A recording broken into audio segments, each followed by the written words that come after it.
Good morning, everyone. Welcome to Concordia University's Force Space. Thanks for joining us for today's event, Unsilencing the Literary Landscape. And we have James Moore here in conversation with Matthew Delmont. And this is part of Freedom to Read Week. And we would like to begin by acknowledging that Concordia University is located on unceded Indigenous lands in Chichage, Montreal. And we respect the continued connections with the past, the present, and the future in our ongoing relationships with Indigenous and other peoples within the Montreal community. Here at Force Space, we work with our university community. We try to help mobilize knowledge, co-creating daily activities, examining research questions and projects, things that are happening all across the university. Now, we're running today's event as a live stream both to YouTube and via Zoom. So those of you joining us there, if you have any comments or questions, just pop those into the chat and we'll do our best to read those out a little bit later if we have time for a Q&A. And for those of you here in the space, same idea, just raise your hand. We'll run a microphone over to you if you have any comments or questions. Okay. With that, it's very much my pleasure to hand things over to our Associate University Librarian for Open Scholarship here at Concordia, James Moore. So great to have you. Thank you. All right, I would like to begin by thanking Professor Matthew Delmont for spending some time with us today. Today's program is called Unsilencing the Landscape, and the theme is, this is for the Canadian event of Freedom to Read Week. The theme here is the freedom to read is the freedom to know. In 2026, the landscape of what we are permitted to read, teach, and remember is shifting beneath our feet. Across North America, we are witnessing a surge in challenges to books that dare to question our national narratives.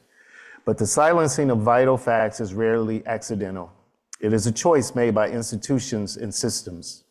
Today, we are here to examine how we can resist the silence, not just by defending the right to read and by extension, the right to know better, but by actively listening to the voices that have been pushed to the margins of our history, our national narratives, and our literary landscape. To help us navigate this today, we have three extraordinary speakers. As I mentioned, our program, the first portion of our program will begin with Dr. Matthew Delmont from Dartmouth. Later, we will be joined by Kit Dobson, PhD from University of Calgary, and Philippe Blouin from University of McGill and University of Ottawa. Dr. Delmont is the Sherman Fairchild Distinguished Professor of History at Dartmouth College. His award-winning work, Half American, was recently removed from the Nimitz Library at the U.S. Naval Academy, placing him at the center of the contemporary struggle against historical erasure. Over the next 2 hours, we will move beyond the headlines of book bans and look deeper into the machinery of censorship. I invite you to listen deeply, ask difficult questions, and join us in working to unsilence the landscape. Please join me in welcoming Dr. Belmont.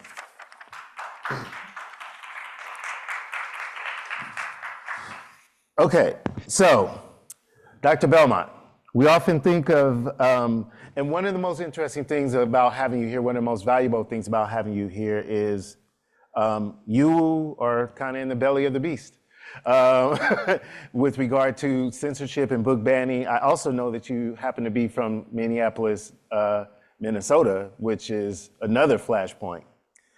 We often think of book bans as something happening somewhere else in the distant past. But with Half American facing restrictions in 25 and 26, the past and the present seem to be colliding. Looking at the removal of your book from military institutions, I am curious how you first found out. So tell us that. How did you first find out that your book had been removed? And provide the context for its removal, please. Yeah. Some kind. First off, it's good to see everyone virtually. And James, thank you so much for the invitation to join this conversation. I think it's really an important time to be having these conversations. So my book, Half American, was about Black Americans in World War II. Looked at both the military contributions of the more than 1 million Black men and women who served the United States as part of the Allied effort to defeat Axis forces, as well as what was going on the home front. All of the battles for civil rights that were going on in the United States. It traces the story from the 1930s all the way through the early 1950s, when that whole generation of Black veterans came back and really led the civil rights movement. In terms of the removal of Half American from the Nimitz Library at the U.S. Naval Academy, I actually found out because a friend saw it in the news and emailed me. This was spring of 2024. The Naval Academy, sort of in that initial wave of attacks on diversity and inclusion and book bans, removed almost 400 books from their library, including Half American. And so it showed up in some press releases, and it was a friend who reached out and sent me the link and said, look, your book is now a banned book. It was surprising to me and disappointing. It was surprising, even though I shouldn't have been surprised given how many direct attacks there have been on the efforts to teach and study the kind of things that I do, focusing on African American history and a history of race in our country. I shouldn't have been surprised, but I was surprised that it was one of the books removed. And part of what disappointed me is that since Half America was published in 2022, I've given nearly 100 different presentations on the book to audiences all across the country, across all different demographics and parts of the political spectrum. That includes presentations in 2022 and 2023 at the U.S. Naval War College in Newport, Rhode Island, and the U.S. Army War College in Carlisle, Pennsylvania. These are institutions that train mid-career Army officers and naval officers on how to better serve in their roles. They invited me to speak because they wanted to get a better understanding of what the military looked like in World War II, some of the mistakes that it made in terms of racial discrimination and segregation, and how the military had really improved in the decades since World War II. And so I was doubly surprised when the very book that they had requested that I teach mid-career officers about was now being banned from the Naval Academy Library. Good thing I think came from it, though, is that there was a local bookstore in Annapolis, which is where the Naval Academy Library was, that really took the lead in trying to fight back against that book ban. And so I was able to send a couple boxes of copies of Half American to that bookstore that they were able to share with people who were affiliated with the Naval Academy in different ways, either current midshipmen or people who are alumni. And I think my goal as a historian, as a writer, is try to get as much of this history out to as many people as possible. Because I think it's important for us to be able to reckon honestly with the actual history of our country, as opposed to a very simplified whitewash history of it. Thank you. I want to double back later to delve into the issue of the actual banning.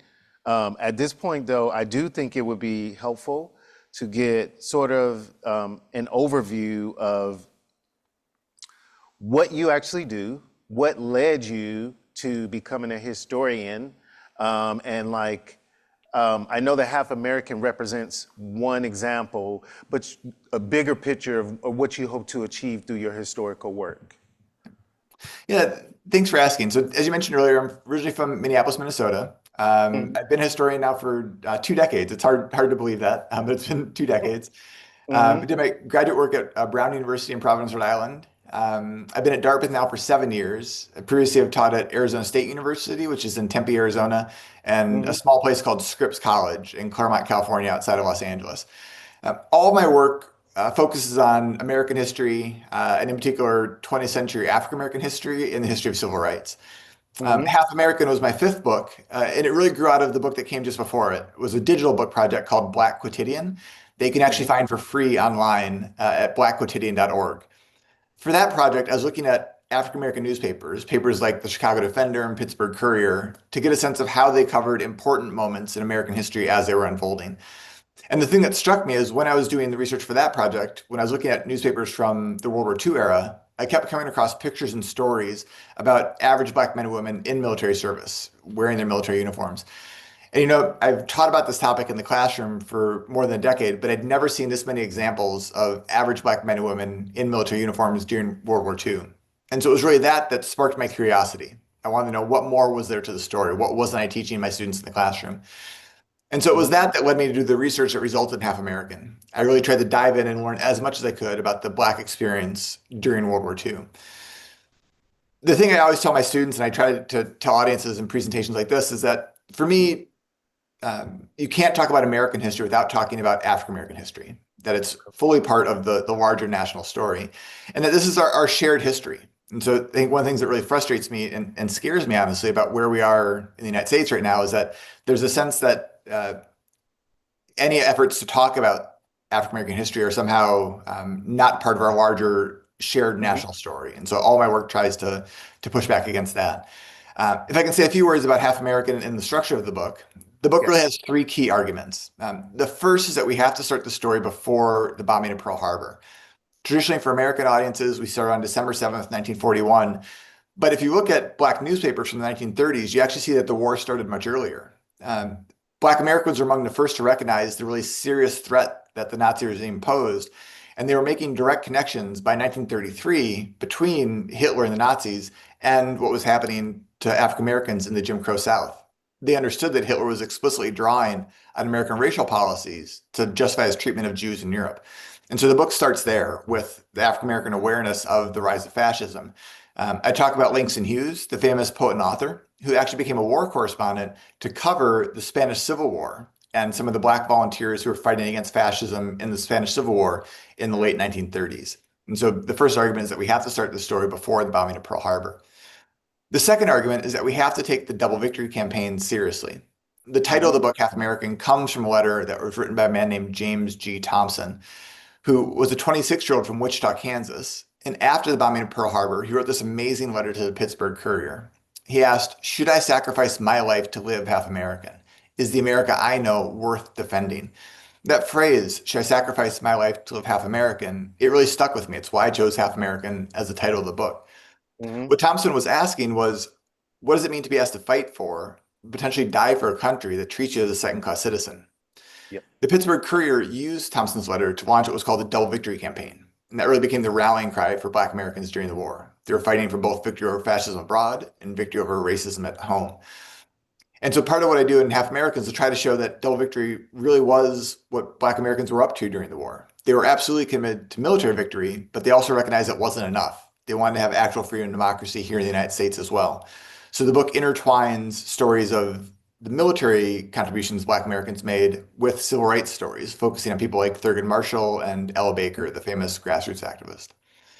Then the third and final argument that the book makes is that for Black Americans, the war didn't end in 1945. As one Black veteran put it, they went from fighting in the European theater of operations to fighting in the Southern theater of operations. So you had thousands of Black men and women come back from war and become really important civil rights leaders in their own community. I think probably the best example is Medgar Evers, who served with a group who helped to load cargo for Black truck drivers called the Red Ball Express. He landed on Omaha Beach just days after his 19th birthday. When he came home, he became a key leader in the civil rights movement in Mississippi and kept fighting for voting rights and civil rights until he was assassinated in 1963. He was buried with full military honors at Arlington National Cemetery. And so the final section of the book tries to talk about how, for Black Americans, they just kept fighting when they came back in 1945 because they wanted to have actual freedom and democracy here. So it has that kind of continuity into the civil rights movement of the 1950s and 60s. And so for me, it's really important that we understand the actual history of what happened in World War II, not just the kind of simplistic story of the greatest generation fighting the good war, but the reality that it was a very fraught time in America's history. And the book tries to bring those stories to life for modern readers. Thank you for that context, because this actually touches me in a personal way. My dad, who was an old dad when I was born, actually served in World War II. He was buried with military honors with the flag on his casket. He was a bit embittered about his experience returning, so much so that he discouraged us from ever participating in the military. However, my brother, who's a PhD biochemist, actually is a naval officer. Oh. I have another cousin who became a PhD and was an Air Force officer. So I think your book, the reason I share this is because I think that your book, and your work for those who've listened, actually doesn't brand America as incorrigible. It sort of says, this is where we are. And then you also talk about how the military later played a leading role in desegregation and providing opportunities for advancement for African Americans. And I can't help but think that the people who look to ban your book completely ignore that part of your argument, of your point of view. I think that's right. And I really appreciate you sharing your own family's history and connections to the military, because you're exactly right. I mean, if you actually read Half American, I think the stories that we talk about with Black American veterans from World War II are tremendously inspiring stories. I mean, yes, there's some very hard aspects there in terms of what they encountered in terms of racism. But when you look at what that generation contributed to winning the war, and then the fact that they came home and kept fighting for the country, I think that's the thing that I am always struck by, is that that generation never stopped fighting for America. They believed that the country could be a better version of itself. And so for Black Americans, not just in World War II, but since, patriotism and dissent have always been intertwined. And that's one of the stories I try to bring to the foreground with Half American. But as you're saying, the military starts the process of desegregation in 1948 with an executive order signed by President Truman. Really, from that point forward, up until about a year and a half ago, the military had been on a forward-looking perspective with regards to racial equity in the United States. Not necessarily because of political correctness or anything like that, but because they recognized that the military was less efficient, less effective if they couldn't draw on the capacities of all Americans who are willing to serve. That's I think the reality is that a lot of Black Americans and other people of color have found the military to be more open as a pathway to career advancement, because they felt like they were being evaluated based on their skills and their merits and their capacities rather than just based on the color of their skin. And so I think there's actually a lot of positive things to be able to talk about with the history of the United States military in terms of really reckoning in a more serious way with racial prejudice and with the history of discrimination than universities have, than most corporations have. And I think that part has definitely been lost in this contemporary moment and the attacks coming from the current day White House on diversity, including diversity in the military. So thank you for that very thoughtful answer. Before we go into the actual conversation about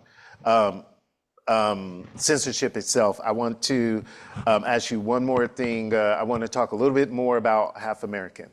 So I don't know if you're aware of a book called The Color of Law, that discusses in great details, by a Berkeley professor, discusses in great detail how housing is very intentionally used to create wealth for white Americans and to suppress wealth building for Black Americans. And I was fascinated how your book dovetails on that, because you talk about how people, again, like my dad, when he came back, he could not use the GI Bill the way a returning white veteran could. How those benefits were intentionally directed to be dispersed by state governments, and how that led to wealth disparities. Could you share a little about that with the audience here today? Absolutely. Thanks for asking about it. For those who aren't familiar with it, the GI Bill is one of the most important pieces of legislation in the 20th century in the US. It's what made it possible for a whole generation of white veterans to be able to move into the middle class, because it provided access to low-interest home mortgages, access to college tuition benefits, access to loans to be able to start small businesses. So it was essentially a reward and a thank you to a generation that had served the country. As you're saying, the challenge with it was, as this legislation is being drafted, it goes through committees that are dominated by Southern segregationist politicians. And they make sure that, as it's written, that the benefits will be distributed at the state and the local level rather than at the federal level. And everyone in the United States understands what that means in 1945. To do things at the state level means you're deferring to the prejudices of the different states. And so that's how it played out in fact. When you look at the number of veterans who were able to access these benefits, very, very few Black veterans were able to access the benefits, not just in the South, but in the North as well. If you look at places like New York and New Jersey, of the thousands of home loans that were given in the years after the war, fewer than 100 went to Black veterans. And so there's a group of economists at Brandeis University in Massachusetts that have calculated what the long-term impact of this discrimination was. And what they found is, on average, Black World War II veterans received about $125,000 less from the GI Bill benefits than what white veterans did. And so if you look at the vast racial wealth gap that we have in the United States now, a large portion of that can be traced back to the GI Bill and the way that it was intentionally written with discrimination at the heart of it.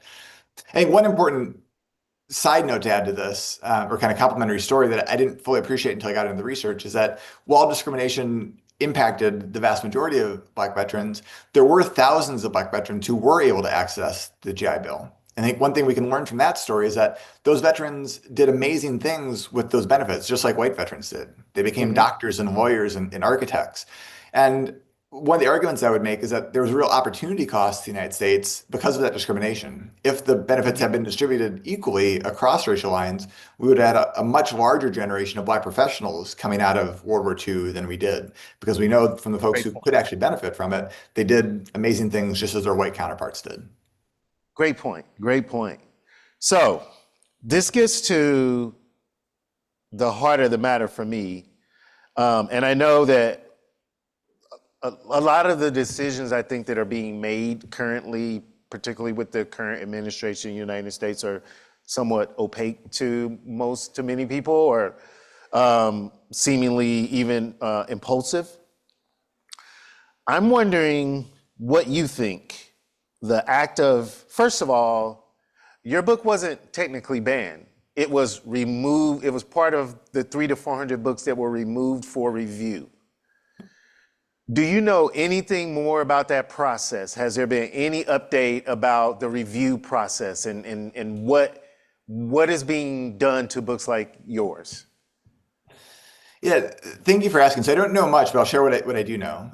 So there were nearly 400 books that were removed. And as far as I can tell, they just selected books that had racism as one of the keywords in the subject heading. So it's not clear to me that anyone read the books in advance, because it was kind of a scattershot list of the books that were there. Yeah, I hate to interrupt you, but I saw that they removed I Know Why the Caged Bird Sings by Maya Angelou. Yeah, they removed some sort of canonical works of literature. There were not many books that were focused just on military history, and so that was kind of struck me surprising. Mine was one of the few that were actually about military history, but still got removed. After pushback in the months that followed, thankfully the Naval Academy Library did end up returning the majority of those books back to the library. So my understanding is now, if you were to go to the library, Half American would be there. They still kept out about 20 books. I don't know what made them decide to keep those books as the ones that were too dangerous for midshipmen to be able to read. But my understanding is Half American is back there. I think the one funny thing I would share is I did reach out to the librarian at the Naval Academy Library after the book was removed to ask if I could have the copy if it was removed. And, he said he could not give it to me because it was government property. And so I had kind of hoped that if they were going to ban it, they would at least send me the copy that they had banned. So this gets to intentionality. Like, as far as you can discern, what do you think the statement is? Like, I know things like they've changed the name of the military leadership from the Department of Defense to the Department of War. What do you think these acts tell us about our historical and socio-political moment? Is there a context as a historian that you can put it in and maybe use as a lens to help us understand? Yeah, I think it's a good question. It's one I'm wrestling with. I think the way I would frame it is with President Trump's second term, we've seen a big ratcheting up of the attacks on diversity, equity, and inclusion. These efforts to limit how race and issues related to racism are taught in the classroom, they preceded Trump returning to the White House. They were bubbling up already in the years right after 2020, including in my home state now of New Hampshire. They attempted to pass legislation against divisive concepts. The majority of U.S. states have either passed that kind of legislation or at least considered passing legislation against what they call divisive concepts, which often just means talking about the history of civil rights or the history of racism. But I think with President Trump's re-election from 2024 on, we've seen these things expand at a rate that I would not have anticipated. And I think I would frame what happened with the Naval Academy as part of that. And I think with the Department of Defense under Secretary Hegseth, they've taken even more proactive steps to try to do everything they can to not talk about Black contributions to military history, and I think to disparage Black leaders who are in the military today. They've relieved generals who had been in positions of power and claims that they were there only as diversity hires. They've scrubbed websites that have material related to the contributions of Black servicemen and women, like Medgar Evers, like Jackie Robinson. At cemeteries overseas, they've actually removed historical markers that talk about Black contributions to World War II. In the Netherlands, for example, they've done that. And so there's enough of these kind of scattered examples that there's clearly an effort there to, I would say, to honestly whitewash the history of our nation's military, and to try to present the present day military as one that is going to be hostile to any discussions of difference. Do you think they see their efforts as trying to be quote unquote colorblind, to say, hey, there's too much talk about this race and gender and it's divisive, and we just want to just say, hey, if you're a great soldier, you're a great soldier. And what is lost if that's what you think they're doing? I think that is the way they would frame it. I think that's the way I would understand it. And the other thing they'll say is they're focusing on war fighting, as opposed to focusing on what they term more sociological issues, or the kind of the softness of diversity. Yes. I think the thing that they get wrong with that, or that frustrates me about that, is that if you look back, just looking back at the Vietnam War era, a lot of what we would now call diversity, equity, inclusion programs actually started with the military during the Vietnam War, because you had Black and white troops actively fighting each other on military bases, either in the United States or bases overseas. And so the Army recognized they had a really serious problem that they had to address. And that's where some of the first efforts to think about what does it mean to be able to bring together people excuse me, from across these very different regional and racial lines to work together cohesively. The diversity programs that are in place now in the 2020s are really the outgrowth of those decades-long efforts to put together demographically diverse teams.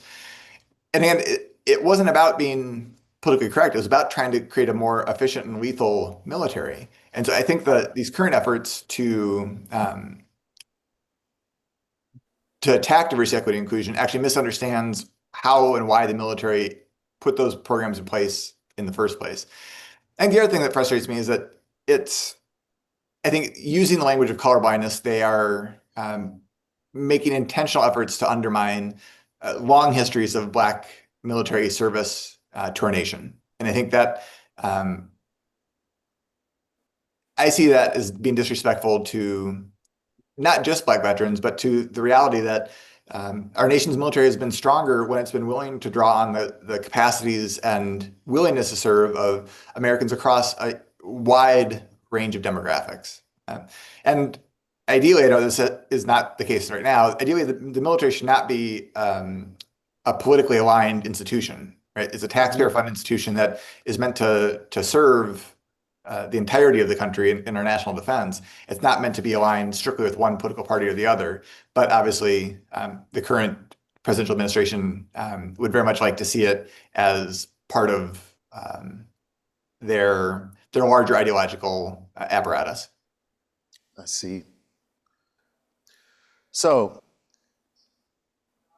looking ahead, what do you see specifically as the efforts to, because you did a really great job of pointing out that, you know, the DEI efforts, which would be called EDI efforts here, are not just touchy-feely, fuzzy, feel-good things, that there was a very practical logic behind it, and that it can be evidenced as having paid off. The flip side of that is asking ourselves, or me asking you, what do you see as the potential long-term risk of narrowing the historical lenses of the individuals who will be the future leaders of our military? how does this potentially change the future of how our military operates and the leaders who come forth after these philosophical changes? Yeah, it's a good question. I mean, I did not serve in the military myself, but when I presented on this work and talked with military officers today, I'm always impressed with how curious they are, and how much they want to understand the world as it's structured today, but also the institution and the organization that they're a part of. They want to understand their own organizational institutional history. I think anything that limits that that range of vision, I think is detrimental. I think there's a lot that our current and future leaders in the military can learn from the mistakes that were made in the past. Right? I think if you read the book about Read Half American, one of the things that you have to sit with is that segregation made no sense from a strategic or tactical perspective. There was no reason to segregate the military other than to remind Black people that they were second-class citizens. Right? It was inefficient. It was expensive. It was redundant. It meant that it was literally someone's job to make sure that trains and buses were segregated, that latrines were segregated, that dining facilities were segregated, that swimming pools and movie theaters. Like, while the nation's trying to win this massive global war, they're worried about who's going to sleep and eat where, right? Like, when you actually sit with it, it makes no sense, right? Right. Those are lessons that current generations need to be able to understand, right? That when you're and at the same time, once the military starts to integrate, then they're faced with the challenge of, okay, we're bringing together a organization that is much, much more diverse than any other organization in American society, right? You're drawing from people all different religious backgrounds, all different educational backgrounds, racial backgrounds, all these different regional backgrounds, big cities, small towns. That takes a different kind of leadership to understand what it takes to put together teams that can function well under intense stress. And again, that's not a Republican or a Democratic argument.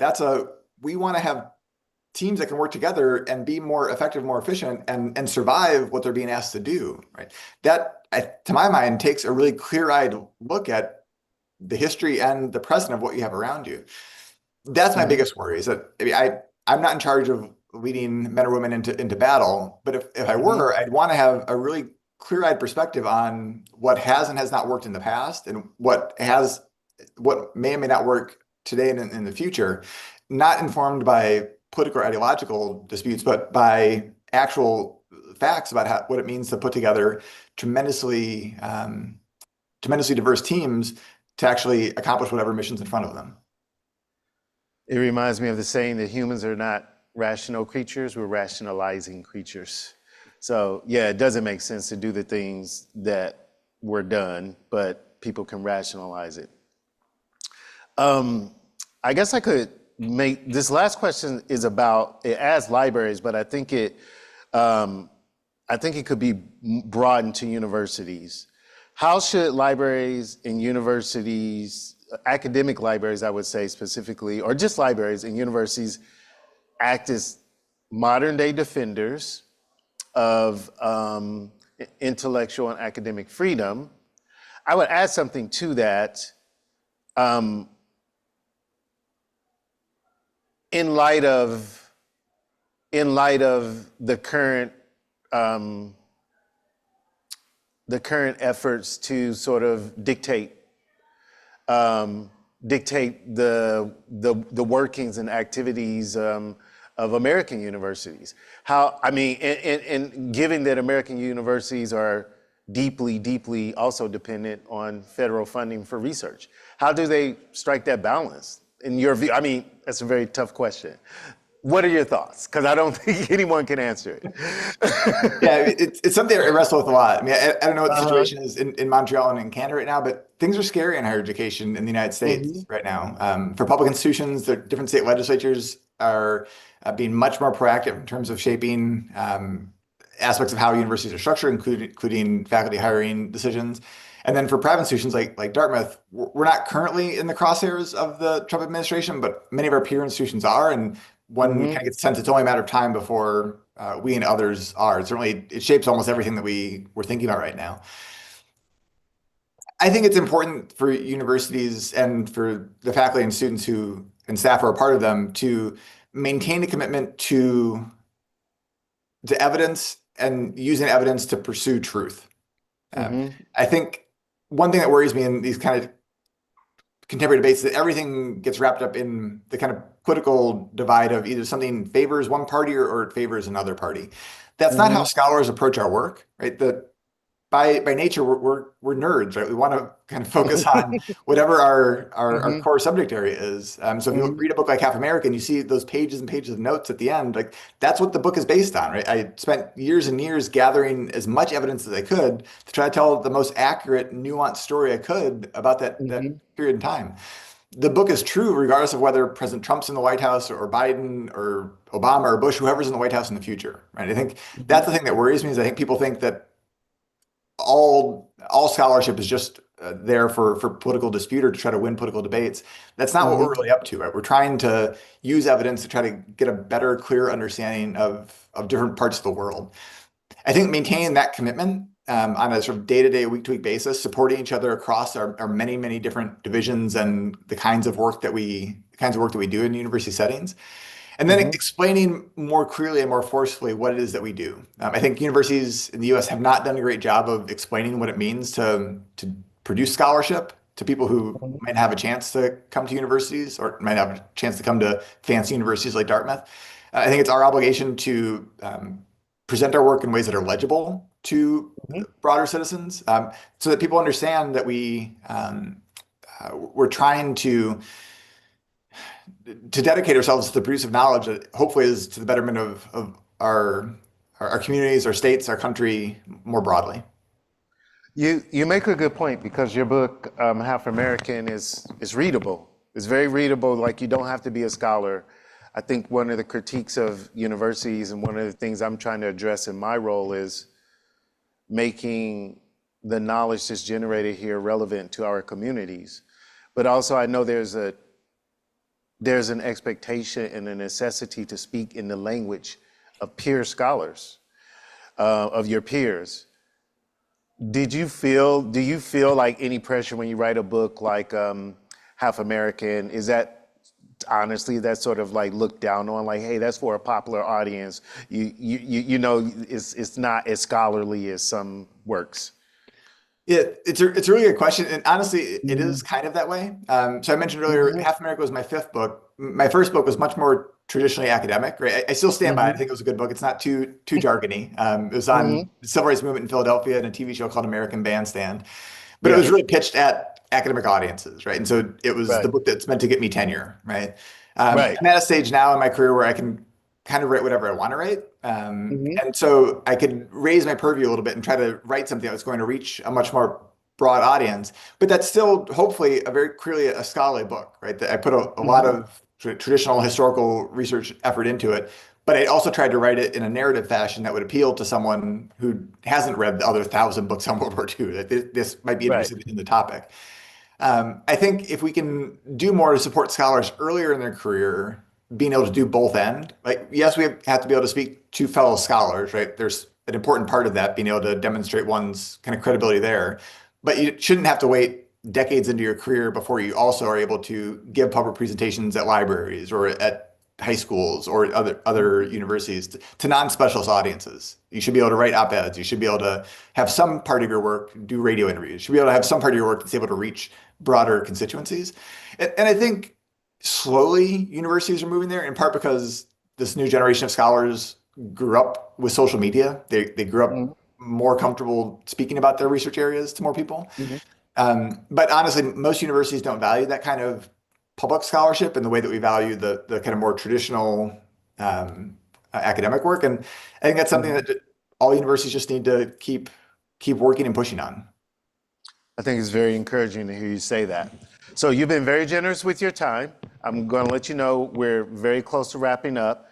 I want to ask you one more question, and then I will give people in the audience opportunity to ask a question if they have any. There's no pressure, but if you would like to, this is your opportunity. I just want to ask you, and there really is no right or wrong answer to this. I just feel like I would be remiss if I didn't ask this, particularly because I'm in Montreal, Quebec. From a personal standpoint, you are a Minnesotan. You're from Minneapolis. What are some of the thoughts that go through your mind when you think about the ways in which your hometown has sort of been thrust into the national spotlight since 2020 to now. I mean, those are ways I can tell you personally I never would have ever expected. Growing up in the Midwest, I grew up in Indianapolis, and my view of Minneapolis was that it was this progressive northern city. You made Prince, you know what I mean? Like, like that it was kind of cool and more progressive than Indiana. Yeah. So from the George Floyd thing all the way to the stuff that's been dominating the news lately from a personal standpoint, not as a historian, just as a person, how does it affect you? What are you feeling? What are you thinking about what you're seeing happening in your hometown? Yeah, I appreciate it. I mean, it's hard, right, to see your hometown in the news like that. I grew up in Minneapolis. I haven't lived there since I left for college, and so it's been decades. But I mean, thinking about George Floyd, I think two things came to mind for me. One, I knew from my dad about some run-ins that he and his friends had with the police, that there was a sort of official story about what Minneapolis was like, and then there was the reality of what Minneapolis was like for Black people. That's usually the case. Right? there's always a gap there. Yeah. And so that definitely came to mind. And then, I mean, to connect actually back to Half American, I wrote key parts of Half American in 2020. The book came out in 2022, but I was doing a lot of the writing in 2020. And the hardest chapter of that book for me to write was a chapter called Homecoming, where I described some of the violence that Black veterans encountered when they came back home. There were at least a dozen Black veterans who were attacked or murdered when they came back home, some while still wearing their military uniforms. I was writing that chapter at the same time that you had the international protests about George Floyd's death and Breonna Taylor and so many others. And there honestly was almost like a feeling of helplessness. It's like, what's the point of talking about this history if our nation's never going to learn from this history, if we're never going to be willing to take the steps we need to move forward? Looking at what's been happening more recently with ICE, I'm glad that Minnesotans stood up and talked about what kind of community they want to have and weren't willing to be run over in the way that I think the White House would like to be able to run over populations in different cities. And the connection I would make there is my more recent work has been on the Vietnam War and the important role that Coretta Scott King played as an anti-war activist. And so I saw some connections between the kind of mass public protests that she helped engender in the Vietnam era and what I think we've seen more recently in terms of the anti-ICE protests. That I think it's our obligation as citizens, I think, to work together to talk about what kind of communities, neighborhood, states we want to have, and then to raise our voices if people in power are not making decisions that we support. Well, thank you very much, Matt. You've been super generous with your time. I really appreciate it. On behalf of the audience here, on behalf of the people listening online, I just want to thank you so much. Please give them an applause. And if there are any questions from the audience, there's a little time that's left over for that. Yes, anyone joining us on Zoom, if you have any comments, questions, just pop those into the chat. We can read them out. And here in the space, just raise your hand if you have any questions. Okay. All right. We've got one right here. That was fantastic. Thank you so much for speaking with us today. Excellent questions as well, James. Thank you. You said something about scholarship being just this nerdy kind of pursuit of truth via evidence. Isn't that what gets scholarship in trouble in today's political space, in the U.S.? Maybe you can comment about that, because I think that's the problem, isn't it? Like that we have this sense of. That's my question. What do you think about that? Is that a problem for nerds such as yourself? It's a great question, and I think honestly, you're probably right. I think I think these efforts that we've seen to restrict the teaching of history, the various kind of topics that people can talk about, the removal of books, they are largely about trying to control what people can learn from. And I think people some people are scared by evidence or scared by different accounts of the truth. Obviously, in the United States, this is the 250th year of our nation's since the Declaration of Independence, and so there are lots of celebrations there. And there again, we're seeing efforts to tell a very singular, simplistic story of our nation's history, as opposed to welcoming broader, messier histories. I guess the way I might frame it is I think there are a set of people who I think will never really be operating in good faith, who are not interested in understanding what actually happened about the past or understanding what's actually going on today in terms of science or any other field. If I can bracket those folks off for a moment, I think there are a larger portion of people who I think are legitimately curious and interested in understanding the reality of our nation's history, or the reality of what we're trying to learn about nature, about science. I think those are the people that I think scholars should dedicate their time trying to reach, but then also be mindful of how all of our work kind of fits in this broader political moment where everything is being taken as a weapon in these political disputes. But my hope, and it might be a naive hope, my hope is that if we stay true to our commitments to evidence, to research, and to that kind of informed scholarly inquiry, but be more mindful about how we try to communicate with non-specialists, that will at least widen the sphere of people who are able to advocate on behalf of actual evidence-based scholarship. Well, thank you for keeping that hope alive. I don't think it's naive at all, so thank you. Okay. We have More a question here. Yeah.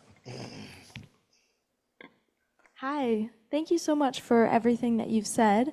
I'm curious, when we're talking about working within communities of like non-specialists, kind of reaching broader markets, how can we help support people to unravel the complex systemic issues at hand? Like, how can we best care for those individuals that may be curious, and to nurture that? It's an excellent question, and I think about it in terms of teaching as well. I think for me, I try to write now in the way that I have always tried to teach, which is that trying to find ways that will connect with different people who have different levels of experience or background knowledge on a topic. Historians, by our nature, try to be storytellers, and so I think that's kind of the mode I would try to impart. And what I mean by that is trying to find things that will resonate with different audiences. When I have a chance to talk with more kind of high school or college student age audiences, I try to find examples from things I'm working on that are demographically the same age as those folks are, right? There's a lot of people in the book I talk about who are 18, 19, 20 years old, and try to think about what does it mean to understand World War II from the perspective of a 19-year-old, right? Obviously, World War II happened decades ago for us now, but for 19-year-olds at the time, they were trying to wrestle with what does it mean to be asked to serve as a mess attendant in the Navy, right? If that's the only role open to you. And so I've had luck with having those things resonate with my college students today or with high school audiences today. Think about other kinds of, I've given presentations at the National World War II Museum in New Orleans. And there the audiences tend to be older, whiter, and more conservative. And so there I try to find examples that I think will resonate with them. So examples of Black military heroism, the people who received the Medal of Honor decades later, who are kind of certifiably heroes, but who didn't get recognition at the time, because those stories tend to resonate more with people who are real kind of diehard military history buffs. All those stories are true, but I think I'm speaking to my own research, but I think it's true regardless of whether if you're a biologist or an English scholar, whatever your field might be. If you can think strategically about what kind of examples can I draw from that might resonate with people's experience, and then use that as an entry point to get into the larger, more kind of complicated structural stories that you're trying to tell. I've had luck for myself with that, and I think that's one approach to scholarly communication that I think we can learn from. Thank you. Okay, well, thank you. If you get the opportunity, everyone, please check out Dr. Delmont's book, Half American. And do you have a title for your new book on the Vietnam War yet? Yep, thanks for asking. So it actually came out about 1 month ago. It's called Until the Last Gun is Silent.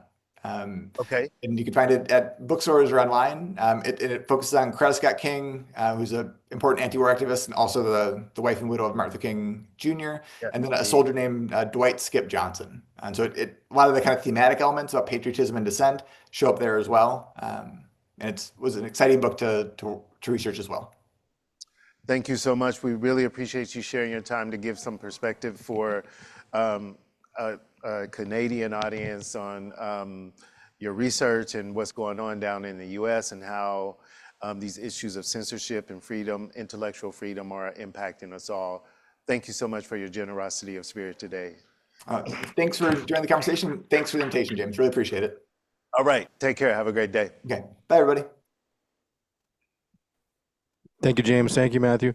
Just going to let you know that we'll leave the Zoom open because the panel is starting in about 30 minutes, but we'll be closing up the live stream. But this remains available, though, on our YouTube channel, and you can revisit it. You can share it from there, and we'll see you soon.